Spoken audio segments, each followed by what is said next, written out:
welcome to today's class. We were studying the chapter Why Do We Fall Ill? This is a chapter from class 9 of your NCERT textbook. So let us continue with the chapter. In the previous class, we were discussing about diseases. So as you know, disease is any deviation from normal functioning of the body. We also studied about the types of diseases based on duration. On the basis of duration, diseases are of two types, acute and chronic disease. Acute disease lasts for a short period of time, while chronic disease lasts for a long period. We also discussed about the disease causing factors, and there are two disease causing factors. One is the intrinsic factor that exists within our body, and the other is extrinsic factor that exists outside the body. So let us continue with the topic diseases, and today we'll study about another classification of diseases. Previously also, if you remember, we classified diseases into two types based on duration. Those were acute and chronic. Today also we will classify diseases, but these classification will be on the basis of occurrence and causes. Okay, occurrence and causes. Previously it was on duration, this is on occurrence and causes. So first let me give you an overview of the classification, then we'll discuss it one by one. Okay, so first, diseases are classified into two types. Okay, congenital disease and acquired disease. Okay. Acquired disease can be again classified into two types, that is communicable disease and non-communicable disease. Communicable and non-communicable.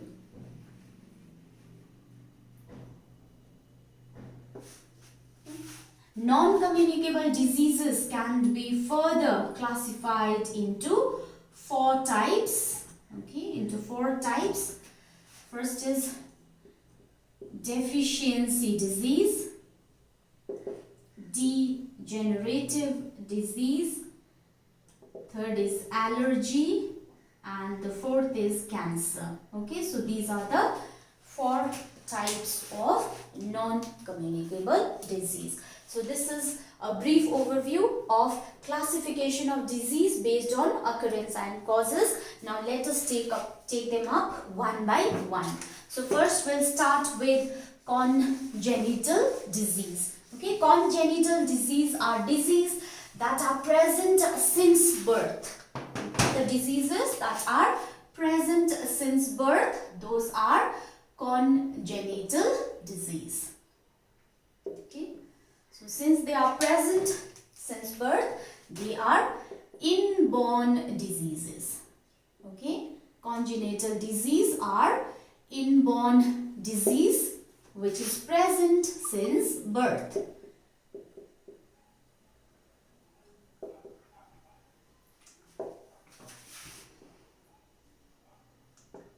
Since birth. Okay, so these diseases are caused due to genetic and chromosomal abnormalities.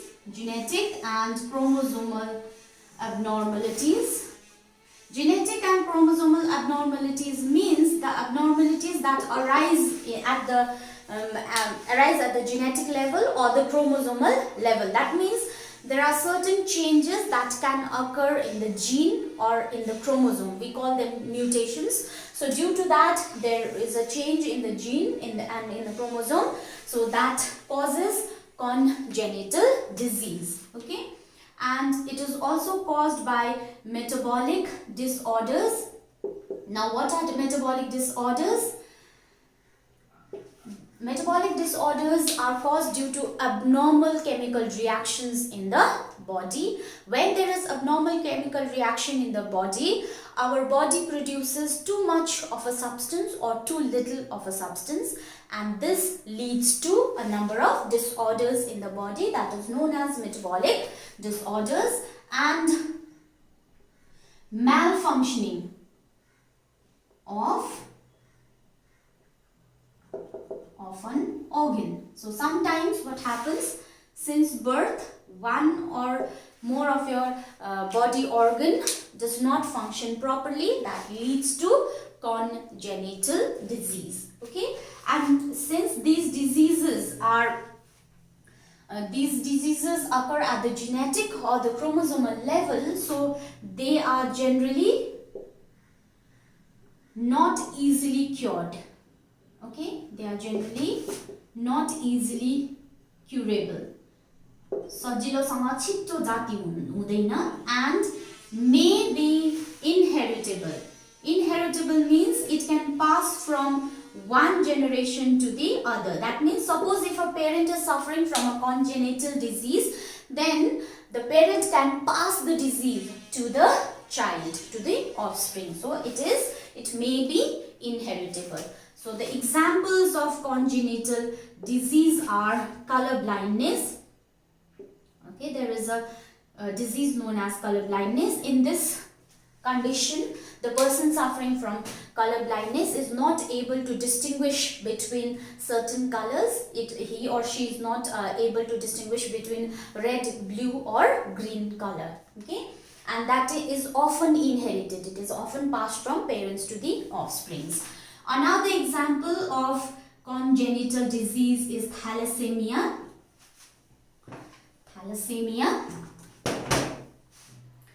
Thalassemia is a condition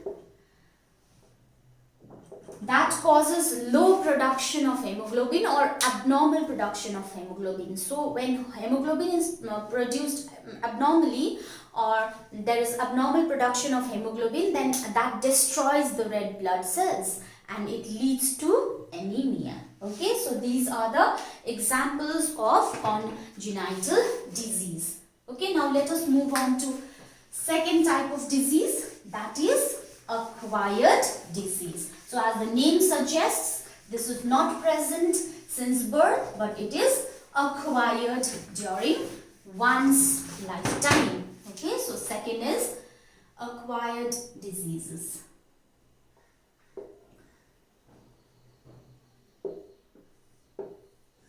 So these diseases are acquired during one's lifetime.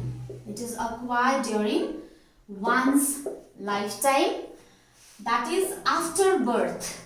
Okay, after birth कुनै पनि बिमार लाग्यो भने चाहिँ that is known as acquired disease. Okay, and generally these diseases are caused by pathogens. Okay, pathogens are the microorganisms that cause diseases. So these are caused by pathogens and are non-inheritable.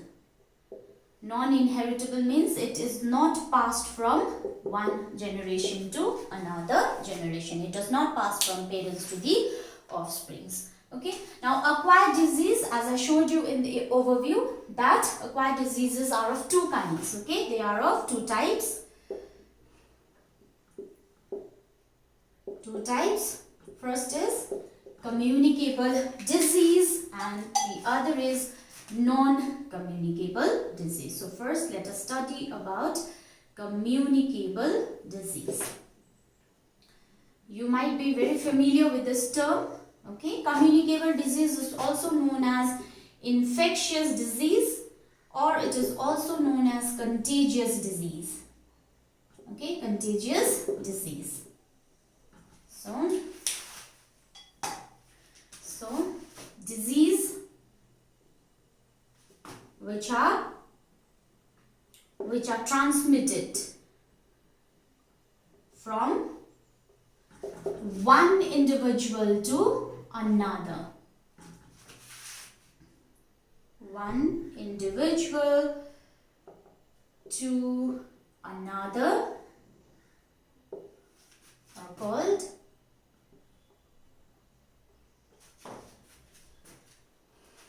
these transmission happens directly or indirectly. Okay, so diseases which are transmitted from one individual to another directly or indirectly, okay, are called communicable disease or infectious disease or contagious disease. Okay, and usually these diseases are caused by pathogens, and as you know there are various kinds of pathogens. So they are caused by bacteria, virus, okay, protozoa. Protozoa is the plural form, protozoan is the singular form, okay, protozoa, helminth, helminths, and fungi, okay, fungi. Again, fungus is the singular form, fungi is the plural form, okay. So these are caused by bacteria, virus, protozoa. Helminths are the parasitic worms that are present, that reside inside our body. Parasitic worms हुन्छ नि हाम्रो बडीमा, जुका भन्छौं हामी. So those are helminths. Roundworm, tapeworm, all these are helminths and they cause communicable diseases in us. Okay. Now as I told you earlier, communicable diseases, they get transmitted from one person to another person.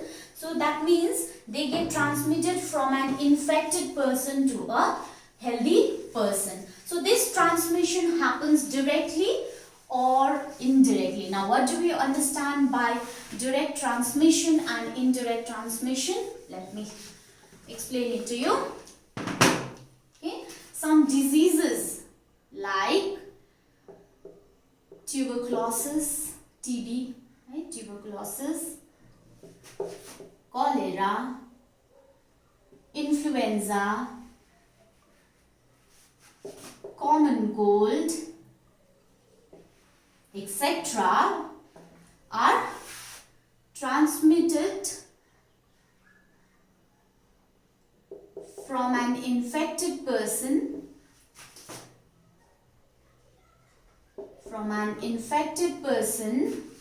to a healthy person. Okay, from an infected person to a healthy person directly. Direct transmission हुन्छ. त्यो infected person को contact मा आयो भने we will directly get infected. Okay, or and there are some diseases like malaria, okay, malaria, dengue, plague, etc., which are transmitted through an intermediate agent. Okay, through an intermediate agent, or there is a carrier for these diseases, agent or carrier, which are known as vectors, vector. Okay, so these diseases are transmitted through the vector. These are not transmitted directly but through a vector. Now what are vectors? Vectors are certain organisms that carry these pathogens and then transmit it to another person. Let us take up an example of malaria. As you know, malaria is caused by a protozoa, that is Plasmodium. The name of the protozoa is Plasmodium. Plasmodium causes malaria, but this Plasmodium is carried by mosquitoes. Okay, so specifically the female Anopheles mosquito. So the female Anopheles mosquito, if it contains that Plasmodium protozoa and if it bites and a healthy person, then that person will suffer from malaria. Or if the mosquito does not have any plasmodium, but if it sucks blood from an infected person and then it sucks blood from another healthy person, so that way also malaria is through that way malaria is transmitted.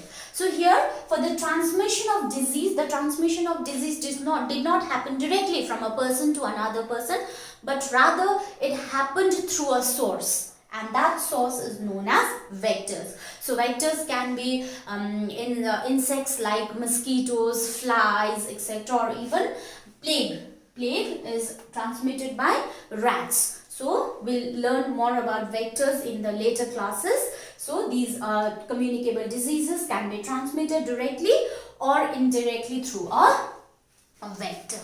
Right, now let us move on to another type of disease, that is non-communicable disease. Okay, non-communicable disease. So, as you might have already guessed, non-communicable diseases do not get transmitted from one person to another person. Diseases that are not transmitted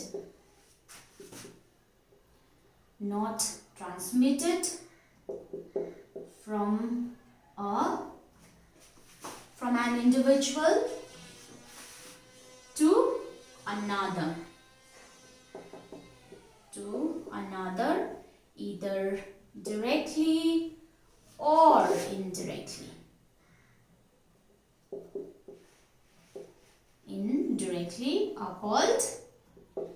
Are called non-communicable diseases, or they are also known as non-infectious diseases. Okay, non-communicable or non-infectious diseases.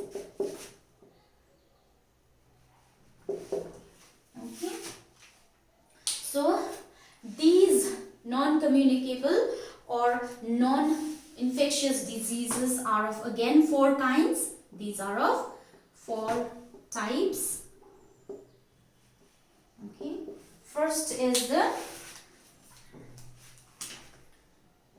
deficiency disease.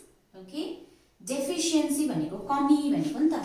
So if there is a deficiency or lack of certain nutrients in the body, then we suffer from deficiency diseases.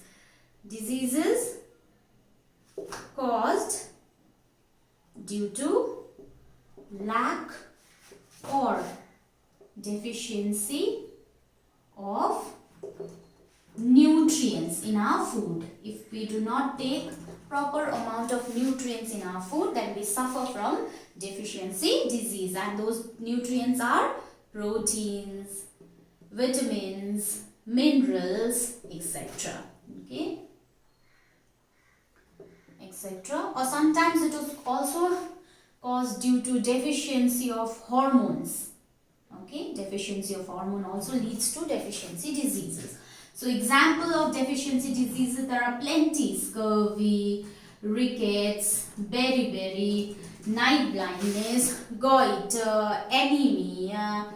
All these are examples of deficiency diseases, the diseases that are caused due to lack of nutrients in the diet. Okay, that is why we insist that you should always take balanced diet. Okay, balanced diet means a diet which contains all the nutrients in the correct amount, in the proper amount. Okay, so if we take balanced diet, then we will not suffer from deficiency diseases. Okay, next type of non-communicable disease are the degenerative disease. Okay, degenerative disease. Now these diseases are caused, let us write down these diseases. Okay, these diseases are caused due to degenerative process. Degenerative process leading to malfunctioning of body parts.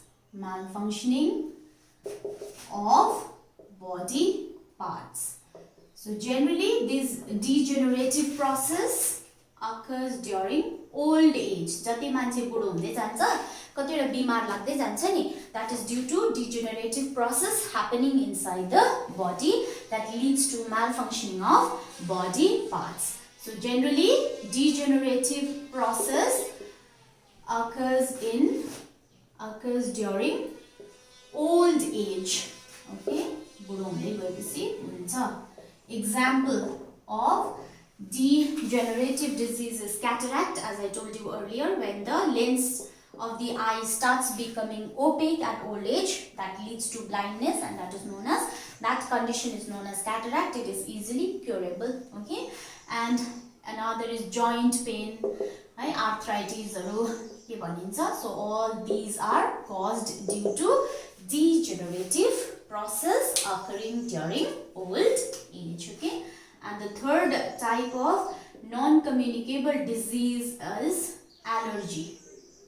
Okay, certain people are hypersensitivity to foreign particles that leads to allergies in the body. So diseases caused due to hypersensitivity.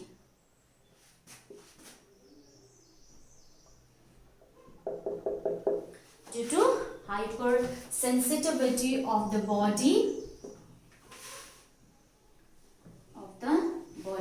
This is caused due to hypersensitivity of the body due to foreign particles or against foreign particles. Okay, against foreign particles. So example of allergy would be asthma. Okay, it is a disease. It is a respiratory disease, and in this asthma is caused by pollen grains. When certain people inhale pollen grains, they feel they suffer from asthma, or due to dust, excessive dust, or due to smoke, or even due to cold air. Okay, so this is example of allergy. And the last non-communicable disease is cancer. And cancer is caused due to abnormal cell division. Caused due to abnormal cell division in the body. Sometimes the cell divides abnormally. Okay, cell division, or due to uncontrolled growth of certain tissues in the body. Okay, uncontrolled growth of certain tissues in the body. So various types of cancers are caused. Okay, so these are the types of non-communicable disease. Okay, now let us know a little more about infectious disease.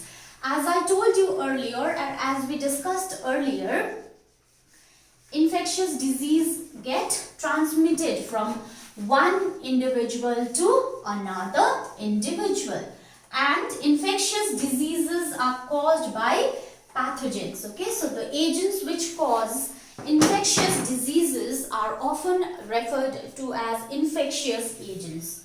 Okay, infectious agents. So what are the infectious agents? The organisms which cause infectious diseases. Okay, which cause infectious diseases are known as infectious agents. Okay, so these infectious agents can be of various types. Okay, they can be of various types as we discussed earlier. So what are the types of infectious agents? Like bacteria, okay, bacteria, virus, protozoa, fungi and worms. Now, so what are we doing here? We are classifying the infectious agents into various types. Now, what is the need for this classification? What is the need for classifying these infectious agents? These infectious agents need to be classified because they differ from each other in several ways. Okay, they differ from each other in several ways, and the treatment that is given to a particular infectious agent will not or may not work for another group of infectious agent. For example, if a treatment is given for bacterial infection, the same treatment will not work for viral infection. Why? Because these are different types of, because they differ from each other in several ways. Okay, so members belonging to a particular group, they share certain similarities in structure and biochemical pathways. So the members means the infectious agents belonging to a particular group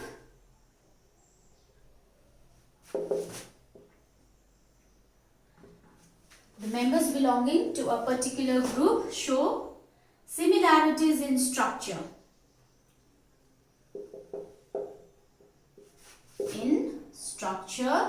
and biochemical pathway.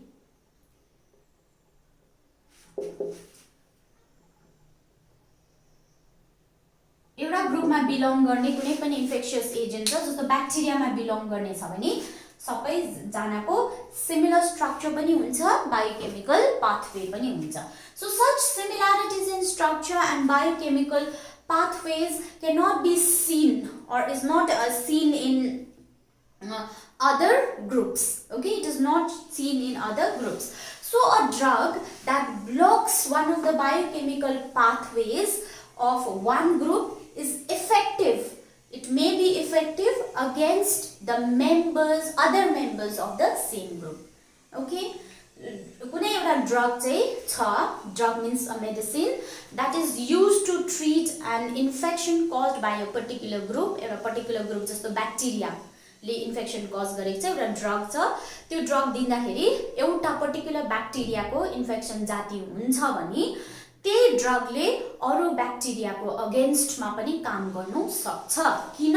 Because all the bacteria, since they belong to the same particular group, they show similarities in structure as well as biochemical pathway. Okay, so let us write down. So a drug that blocks the biochemical pathway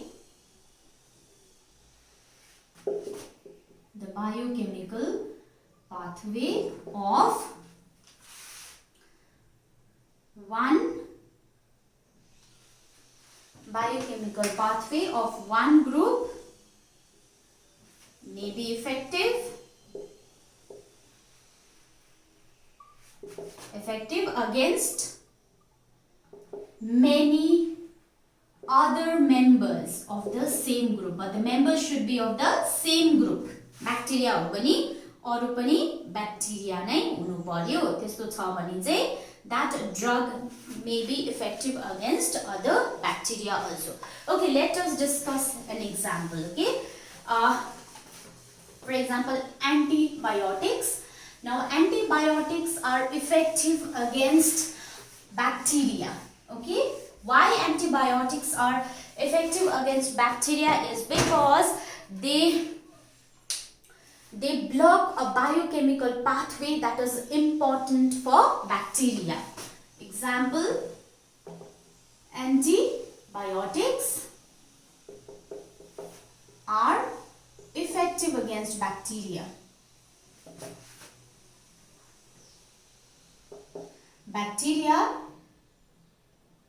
Because it blocks one biochemical pathway that is important for bacteria. Okay, that is important for bacteria. So without that biochemical pathway, bacteria cannot survive. So if that antibiotic blocks that biochemical pathway, then the bacteria dies. Okay, now what is that biochemical pathway? As you know, bacteria produces a protective cell wall. Okay, bacteria ko bahira plant jastai cell wall huncha. Okay, bacteria produces a protective cell wall. It protects it from various harsh conditions. So bacteria produces a protective cell wall. There is an antibiotic called penicillin. Okay, there is an antibiotic penicillin. It inhibits the processes that build this cell wall. Okay, that build this cell wall. So when we take antibiotic penicillin, okay, the name of the antibiotic is penicillin. So when we take that penicillin, what happens is it goes inside our body and inhibits the bacteria, the process that helps the bacteria to build the cell wall.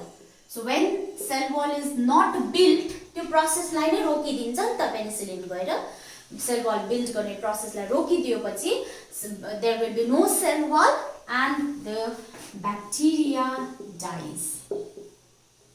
So the bacteria dies. Alright, so since most of the bacteria build cell wall, so most of the bacteria build cell wall,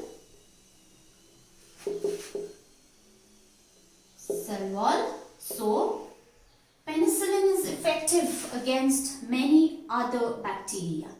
Okay, किनभने सबै प्राय जस्तो जम्मै ब्याक्टेरियाले cell वल build गर्छ, पेनिसिलिनले चाहिँ त्यो cell वल बिल्ड गर्न दिदैन. So that is why the bacteria will die. So most of the bacteria that uses this biochemical pathway will be killed by penicillin. Okay, so build cell wall. So most of the bacteria, they build cell wall. So penicillin is effective against many such bacteria. So bacteria नै जो छ भने चाहिँ त्यो penicillin चाहिँ अरु एउटा मात्रै ब्याक्टेरिया हैन, अरु ब्याक्टेरिया पनि त्यसले मार्नु सक्छ. किन भनेको चाहिँ ब्याक्टेरिया सेम ग्रुपमा बिलोङ गर्छ. सेम ग्रुपमा बिलोङ गरेपछि उसकोमा स्ट्रक्चर पनि सेम हुन्छ, बायोकेमिकल पाथवे पनि सेम हुन्छ. So what is the biochemical pathway? ब्याक्टेरियाले चाहिँ एउटा प्रोटेक्टिभ सेल वल बिल्ड गर्छ प्राय जसो सबै ब्याक्टेरियाले. तर यो पेनिसिलिन दबाईले चाहिँ के गर्छ भन्दाखेरि चाहिँ त्यो सेल वललाई चाहिँ बिल्ड गर्नु दिदैन. So when this bacteria cannot build that cell wall, the bacteria will die. So therefore this drug penicillin is effective against many other bacteria. Okay, however it is not effective against virus. किन virus त अब फेरि अर्को entirely नयाँ group हो नि त.